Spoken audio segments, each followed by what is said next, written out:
Shalom dan selamat pagi, Bapak Ibu serta saudara jemaat yang diberkati Tuhan. Mari bersama-sama kita masuk ke dalam renungan kita saat ini. Mari kita berdoa.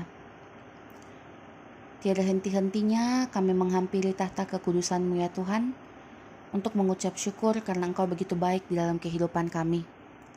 Kami akan membaca serta merenungkan kebenaran firman-Mu.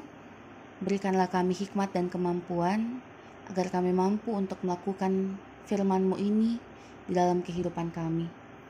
Berfirmanlah ya Tuhan, karena kami telah siap untuk mendengarkan.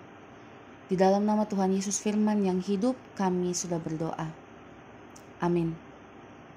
Bapak Ibu Saudara jemaat yang diberkati Tuhan, Mazmur pasal 37 ayatnya yang ke-7 hingga ayatnya yang ke-8 mengatakan, "Berdiam dirilah di hadapan Tuhan dan nantikanlah Dia. Jangan marah karena orang yang berhasil dalam hidupnya, karena orang yang melakukan tipu daya. Berhentilah marah dan tinggalkanlah panas hati itu. Jangan marah, itu hanya membawa kepada kejahatan." Bapak Ibu Saudara yang diberkati Tuhan, semoga Bapak Ibu Saudara tetap dalam keadaan sehat dan kuat di dalam mendengarkan renungan ini dan juga untuk melaksanakan setiap tugas dan tanggung jawab sepanjang hari ini.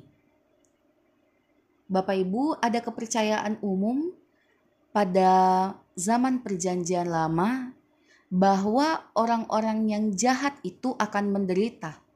Sebaliknya, orang yang hidup benar dan percaya kepada Tuhan itu akan hidup makmur. Namun, Mazmur pasal 73 ayatnya yang ketiga menyatakan hal yang sedikit berbalik. Mazmur 73 ayat 3 mengatakan, "Sebab aku cemburu kepada pembual-pembual, kalau aku melihat kemujuran orang-orang fasik." Mazmur pasal 73 ayat yang ketiga ini kalau sepintas kita lihat, itu menceritakan bagaimana orang fasik itu bisa berhasil atau makmur, meskipun dia melalui atau melakukan cara-cara seperti pembual. Kemudian dalam pembacaan kita pada saat ini, Mazmur pasal 37 pembacaan kita, itu berbicara tentang mengapa hidup orang jahat itu selalu berjalan baik, sedangkan umat Tuhan sendiri menderita. Bapak Ibu Saudara, Oprah Winfrey pernah mengatakan, "Yang paling saya tahu tentang amarah adalah dia lebih banyak melukai diri sendiri daripada orang yang kita marahi." Kutipan Oprah Winfrey ini kemudian sejalan dengan apa yang ingin pemazmur sampaikan. Pemazmur ingin menyampaikan kepada kita bahwa kemarahan itu adalah sebuah kesia-siaan belaka, karena kemarahan itu hanya merugikan diri sendiri dan membuang banyak tenaga. Apalagi kalau kita marah itu untuk orang yang didapati curang atau orang yang berhasil dengan cara yang tidak benar. Bapak Ibu Saudara, pemazmur ingin mengajak dan mengajar kita agar supaya kita tidak cepat marah dan panas hati. Daripada kita marah dan panas hati, lebih baik kita diam dan berserah diri di hadapan Tuhan, sembari kita menantikan waktu Tuhan untuk bersikap secara adil.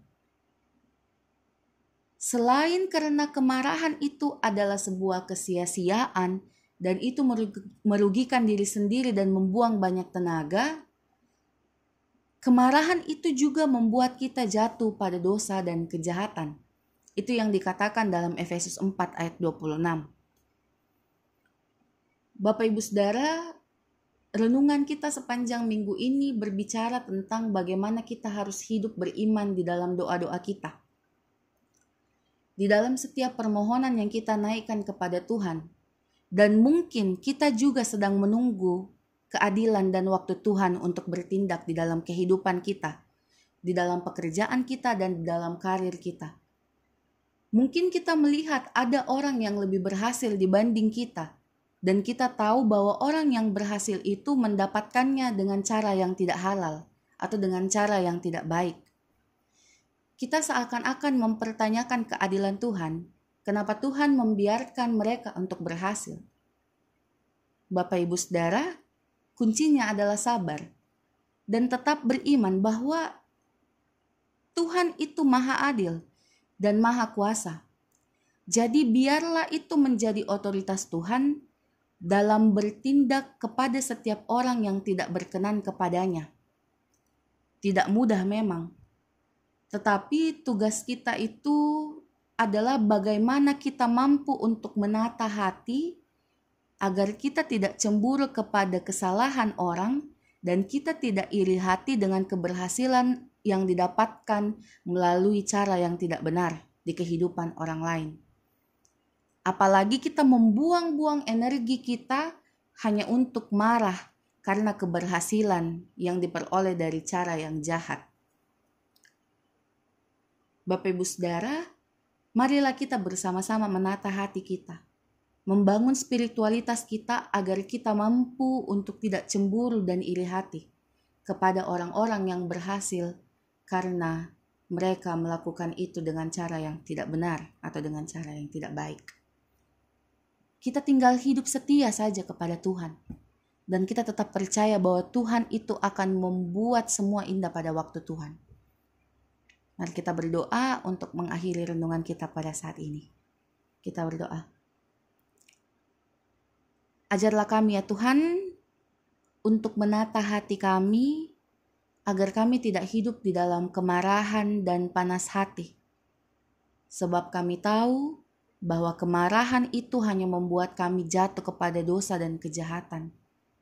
Kuasailah kami sepanjang hari ini, agar kami mampu untuk melewati setiap pergumulan kami di dalam kehidupan pribadi maupun di dalam pekerjaan kami. Ampuni setiap salah dan dosa kami ya Tuhan, di dalam nama Tuhan Yesus kami sudah berdoa. Amin.